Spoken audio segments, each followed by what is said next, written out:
Tom Colicchio speaking. He's from Top Chef and he does a lot about food advocacy and policy. And we have Karen Washington and lovely Randall, who we're also talking today about food insecurity. Often we think of hunger in other countries, we think of famine, we think of war are sort of leading causes of hunger, but we have hunger right here in this country. We grow enough food, we waste enough food. That food is not getting down to the people that need it the most. So that's where we need to start. You can't ask people to eat healthy when they don't have healthy food options. That's number one.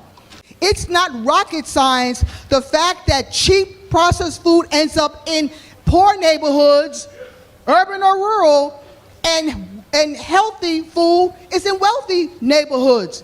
It's not a rocket science. Whether it's food access or access to healthy food as a whole, it's better for everyone to be involved. And so I'm hoping that this will spark interest from all of the stakeholders, from our policymakers, from our community organizations, just for everyone to just get around the table and see how we can combat this issue.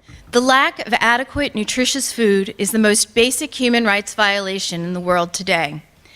That is why the Human Rights Institute has chosen to shine a light on issues related to hunger and food insecurity and to educate our students, colleagues, and community members about what we can do to help end hunger in our lifetime. The annual Human Rights Institute Awards place a spotlight on individuals and organizations who are committed to addressing human rights violations around the world and in their own backyard. When we created the Human Rights Institute about a dozen years ago, the idea was not only to educate our students and our teachers and our staff and members of our community, but everybody around here that has an interest in human rights. The idea of knowing how to take scraps of food and turning them into breakfast the next day or working them into lunch was something that used to be taught in school, and it's not anymore.